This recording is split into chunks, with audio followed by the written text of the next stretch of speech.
Welcome to the Undragoned podcast, focusing on fortifying the people of God and slaying dragons. All right, well, year 2 of Undragoned, starting up today. Took the first month of the year off, but now we're back at it, back in the saddle. And for this first episode, I've been looking forward to this episode for a bit. I have Pastor Doug Wilson on the call with me today. He's a pastor, he's an author, a blogger. He wears many, many hats. But first off, Pastor Doug, thanks for being on the pod. Oh, great to be with you. Thank you for the invitation. Yeah. Well, first off, so this might be my hardest hitting question. You're obviously a very prolific author, written many books, but I'm having trouble finding exactly how many books you've written. I've seen on the internet it's north of 100, but I can't lock down an actual number. Can you clarify that? I don't have an actual number either. It is over 100. Yeah. Gotcha. Yeah, it is. Wow. Well, I mean, with that, for anyone listening, if you want to do some research and try to find out how many books Pastor Doug has written, feel commissioned, I guess, because I'm curious about the number. Yeah. I tell people I write to make the little voices in my head go away, and the problem is that it's not working. Well, I guess with that, I mean, you've written over 100. Okay, we don't know exactly how much, but at least over 100. What is left for you to write about?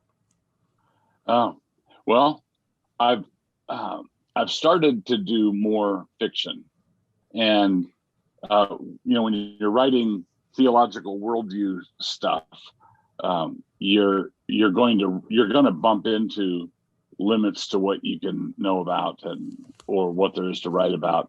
So I'm not going to write any books on international finance or banking or anything.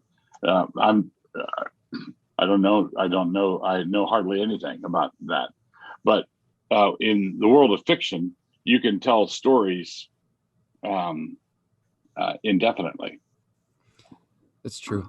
As an English teacher, I prefer fiction to nonfiction, just generally, just because I think, what you convey in nonfiction, it's harder to do in fiction because you're putting a narrative to it as well, right? There's the worldview, there's all these intricacies to your points, but it's done through dialogue, done through setting. It's just harder. Not in every case, but it's harder to pull off, in my opinion. I think that's true. Yeah. Well, cool. Definitely my favorite book of yours, that whenever I get the question of where should I start with Pastor Doug's books, I always tell them to go to Angels in the Architecture. That's my personal favorite. Because if your body of work was a river, let's say, Angels in the Architecture seems like it'd be at the headwaters of the river, just because those ideas really flow down to the rest of your works, that Christian medieval idea. I think that's a fair statement. Yes. Angels in the Architecture would be right near the headwaters. Yeah. Gotcha. Yeah. And a book that you recently came out with, the one that we'll be discussing today, is called Let the Stones Cry Out. And it's about architecture, building a sanctuary. It's definitely got that kind of like Christian medievalist, that pre-modern vision in there. And if I'm not mistaken, that book came out because you're currently in the process of building a sanctuary for your church, Christ Church, right? Correct. Yeah. Gotcha. Okay. This was part of our building project, casting the vision for our people and for people who were interested in supporting what we were trying to do. Yeah.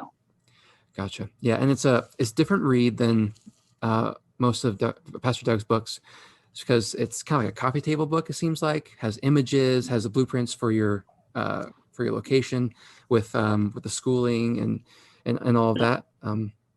Shorter chapters, but still like very rich theologically. Got a lot out of it, and I thought it'd be just important to. And I thought you'd be a great voice to talk about how architecture speaks, since you just wrote a book about it. But happy to do it. Yeah, for sure. So yeah, let's get right into it then. So my first question would be more related towards the church and its building, its people. So obviously, as Christians, the church is the body of Christ, right? The people of God. Right. So if that's the most important thing, why does having a intricate and elaborate building, why does that matter? Okay, so it depends on what you mean by elaborate. So, for example, there's the elaborateness of the Baroque style, for example, on steroids. It's just whirligigs everywhere, which I think is a violent. I think simplicity is an aesthetic value. So oftentimes in some wings of the Christian faith, they think that simplicity is a moral value, like they're deeply suspicious of anything ornate for reasons of pride. So they want a building that looks like an Amish bishop, right? And so it's a white clapboard sort of thing, and so they opt for simplicity for morality's sake. But oftentimes you come up with something that's strikingly beautiful, even though it's simple, but that's not necessarily what they're trying for. So I would want to argue that simplicity is an aesthetic value, and we want to marry sort of high architecture where you feel like you're in a sacred space, where it's done deliberately and it's obviously designed and intentional, but at the same time not have it look like a circus wagon. Gotcha. So with that, for your church then, what are you wanting to what are you currently planning to put into the sanctuary that you're building that kind of gives it that simple yet I guess God glorifying image? Okay, so as it happened, because of how we're financing this, and another fact, we're trying to do this whole thing debt free, so we just pay for it as we go. So we're building our fellowship hall first, and we're moving into that, and then Lord willing, we'll be building the sanctuary next door to it. But when we get to the sanctuary, one of the things we want to do is we want to make with the architecture a theological statement that we are a gathered people. And so Winston Churchill once made, I think it was Winston Churchill, said that first we shape our buildings and then our buildings shape us. So we are discipled and taught and shaped by the buildings we inhabit. So one of the things we've done is that our sanctuary is going to be in landscape mode, not portrait mode. Okay. So the front of the church is going to have the pulpit, the raised dais, and the pulpit in the center, indicating that the Word of God is central. But also central is Word and Sacrament. The communion table will be down below, right in front of the pulpit. It's Word and Sacrament together. So we see the Word and Sacrament not so much as two separate complementary items like salt and pepper or ham and eggs, but rather a teleological direction, more like cooking and eating. So the food is prepared, the cooking is done in the pulpit, the eating is done at the Lord's table, and both of those activities are central. In a landscape setting, you can have the feeling that the people of God are gathered around the Word and Sacrament. One of the downsides of the medieval cathedrals, although cathedrals are generally gorgeous, in the nave, it's like you've got this long tunnel that the people of God are sort of queued up, craning their necks to see what's happening down front. And you don't have the sense of gathering or the people all gathered together. So we wanted to have a historically, obviously Christian church steeple. It's a sanctuary, but we're doing it as the gathered people of God, not the queued up people of God. For sure. And one of the things that I love about medieval architecture, even if it's not might not be perfectly done, is that everything is intentional in how it's Yes. organized and built to convey the gospel. Like this, almost impossible to like walk into one of those buildings and not have a sense of what the gospel actually is, just from how it's structured to how the layout is formed. Right. So just I love that aspect. Are you guys finding it challenging to make essentially every brick or every stone count? Yeah, that is a challenge. Probably a bigger challenge would be finding expertise, finding people who are, the modern world is great at shortcuts, um, and we don't want to do something that is sort of a facade, like a movie set church, where you just have the outside of it looks like a church. We'd like it to be a church all the way through the wall, to have it be all that way. And of course, you've got to find masons and bricklayers and people who know what they're doing. Fortunately, there are some, but there's not a high demand for traditional church architecture anymore. For sure. I'm trying to remember where it's at. Just reminded me of this. I think it's in France, where it's this community where they're essentially constructing this town with essentially a castle in there, and they're doing it by medieval standards and methods. And they've been Okay. working on it for like 40 or so years. And it seems like they're maybe about 2/3 of the way done, but they still are still not quite there. But yeah, I mean, That's by the medieval standards, they're being speed demons. yeah, like how long did it take to, I mean, it varies, I'm sure, but like the standard like cathedral in the medieval villages, It'd be 200 years. 200 years. Wow. So they're taking, obviously, the people who begin a cathedral who are assuming that their great grandchildren won't see it finished are people who are taking the long view. They have a sense of place. They have a sense of history, as opposed to one writer that I read, I think Andrew Lytle, said that we're not modern men, we're momentary men, and we're like fireflies. We flash and go out. And the medieval sensibility was one that was much more interested in long-term thinking. They acted like they were going to have descendants, and we want to do the same thing.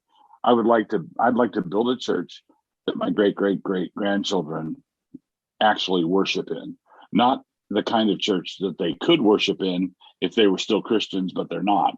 I would like my great grandchildren to be Christians and to be worshiping in a place that we built.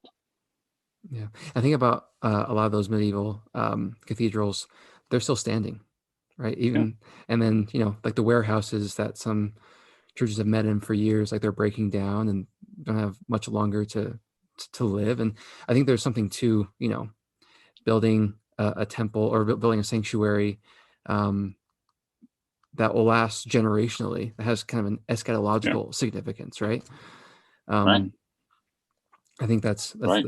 super powerful and very appealing. And it seems like the this movement towards older architecture is growing, at least amongst the circles that I'm in.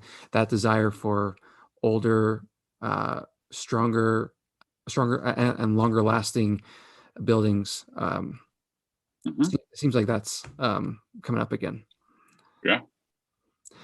So with modern architecture, like what are some things that they do to cheapen, distort the message that say that you want to convey with your sanctuary?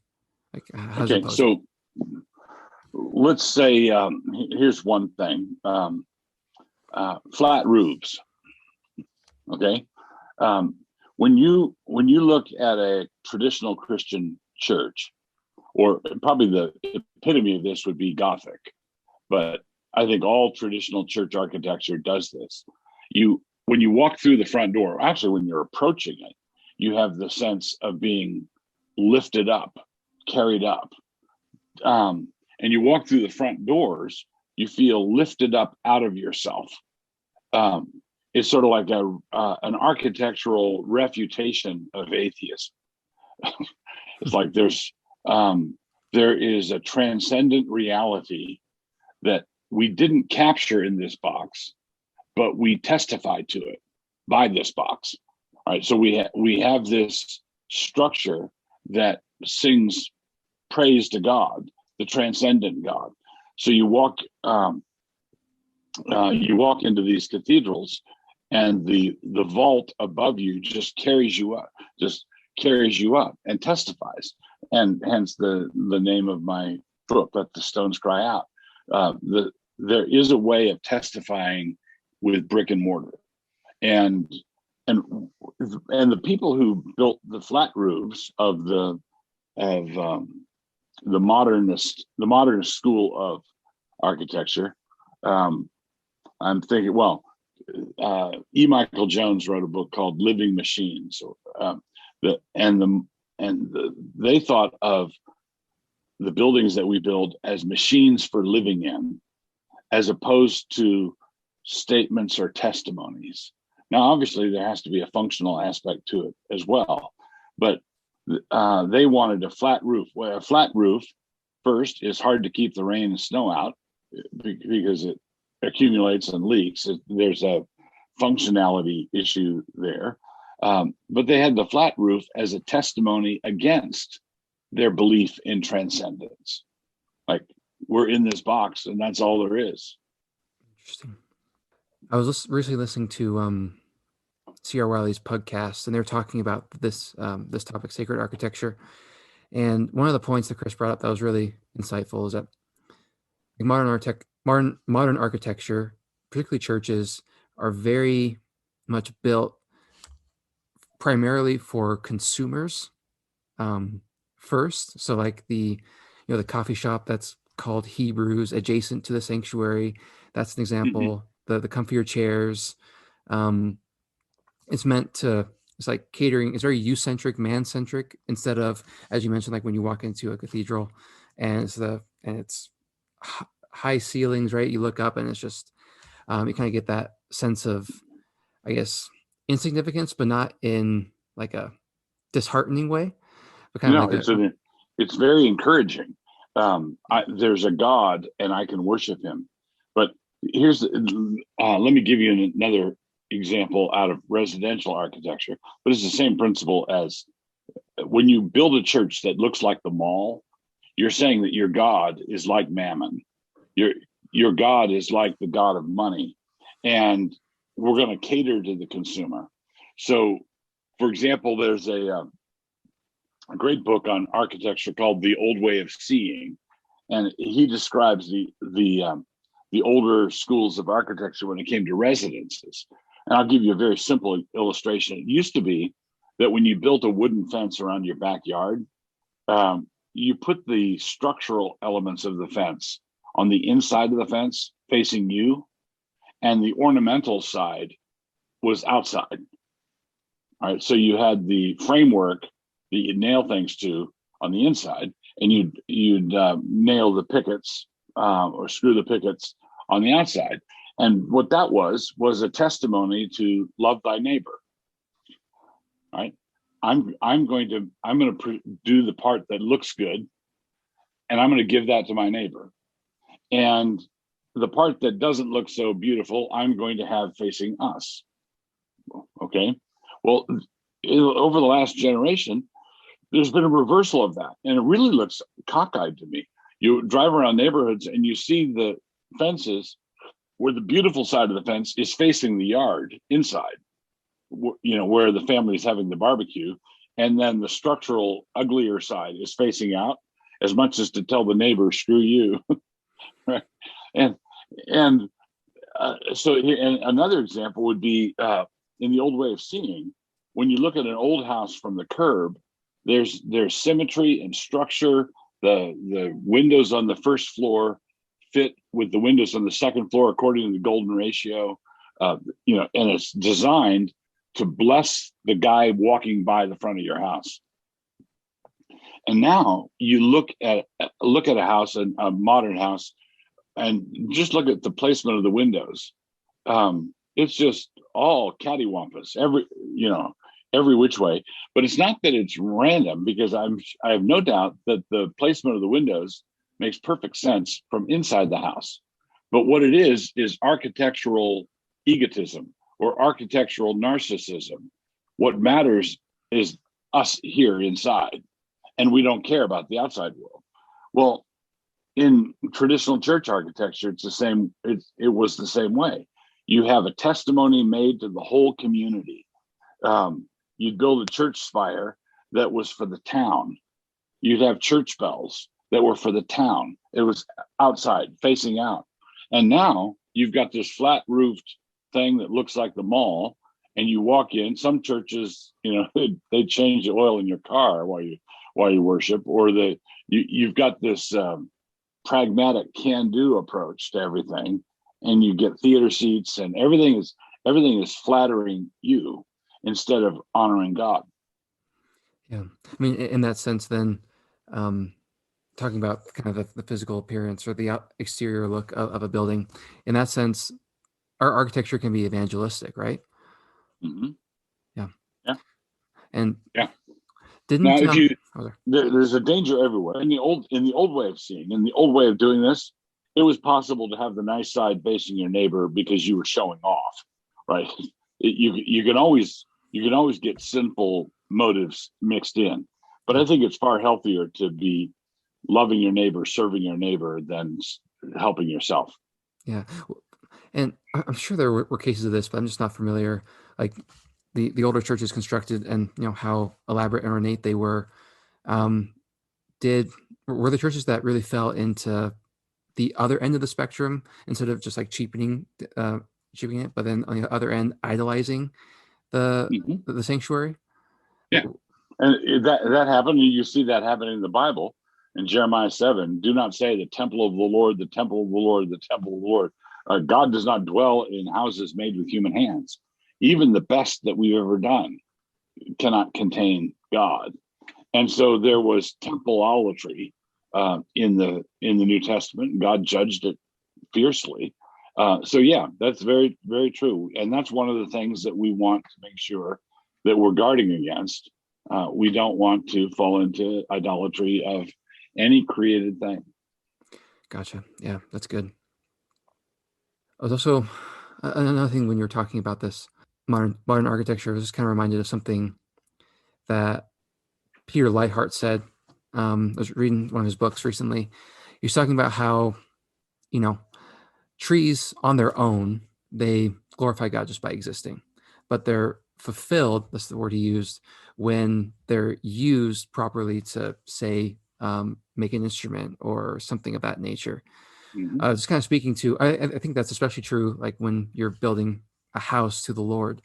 So, and with that, like the idea of fulfilling what God has made in that sense by cultivating it, modern architecture can, I guess, by doing the shortcuts, by trying to get things done on a budget and on a like a time schedule, it can, I guess, maybe cheapen what it could have been.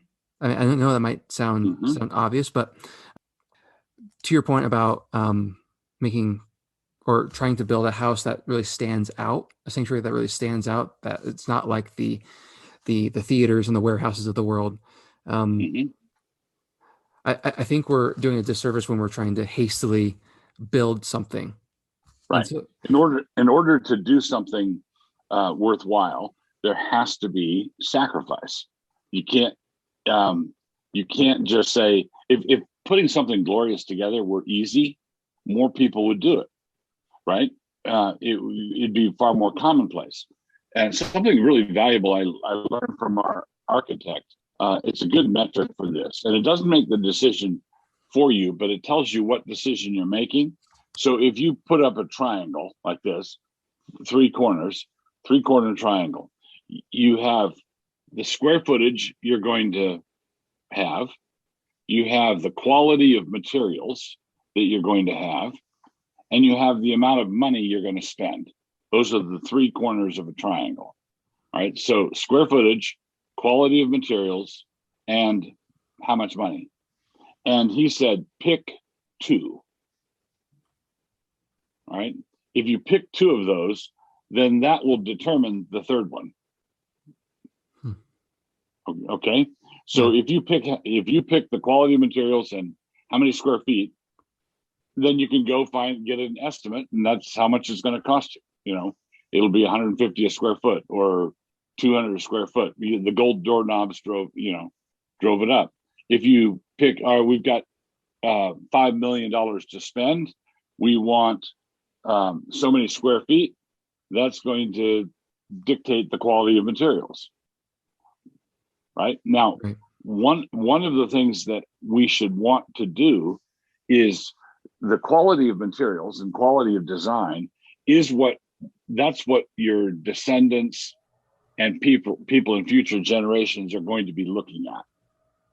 Okay. And so you want more than a good testimony for 10 years. You should want a good testimony for 250. Yeah, that's good.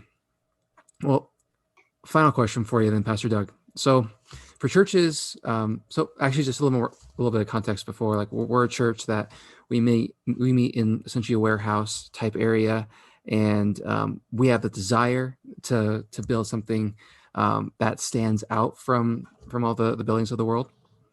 And for our churches in our position who have an ache to do that, but may not be able to do it financially or geographically, whatever the reason may be, what are some good first steps to go down that road? Yeah. I would say two first steps. Okay. One would be, I would start talking about it now. I would circulate books on church architecture now. I would sort of be casting the vision, explaining what you would like to do if God were to enable you to do it, so that it's not something that you get close to the time of building and then you spring it on everybody. You want to have developed some sort of consensus or agreement on what would be nice to have if we could. And so I begin the discussions of it now. We're on the threshold of building this spring, where the dirt's going to start to move this spring. But this has been 40 years in the making for us. It's been a long, slow haul. And that relates to the next thing is I'd put in your church budget a building fund now. Okay. And I would start putting money in it now, even if the church is just putting $100 a month into the building fund.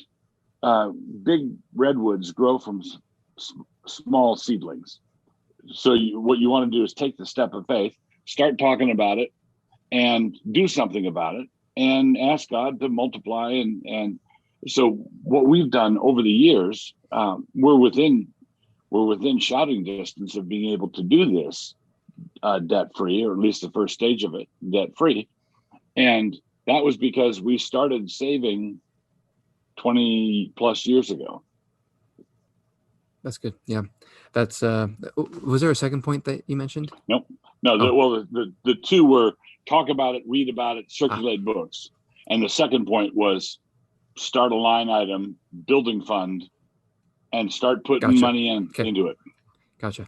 And how long do you expect for your sanctuary, how long do you expect that to take? I'd like to preach in it before I die. Okay. So I think that basically, I think that when we build the fellowship hall on site, and people can see where the sanctuary is going to go, I think that will accelerate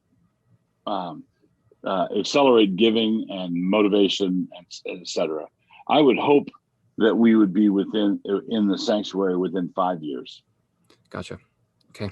But then also, as your blueprint mentioned, there's also going to be a school on that campus, and mm-hmm. Yeah, that's being built hopefully this year. That they'll start on that this year. Gotcha. Fellowship hall, the school will be going up, and yeah, all sorts of things. Gotcha. Well, Pastor Doug, this was a super insightful conversation. Really appreciated your time. And do you have any upcoming books that you want to plug Probably the most recent book that just came out is a book called Gashmu Saith It. And it's a book on how to build Christian community. Oh, cool. Well, that probably goes hand in hand with this conversation. Yeah, it does. Yeah, it does. Alrighty. Well, cool. Pastor Doug, really appreciate your time. Thankful for your ministry. Thank you. Thank you much. God bless.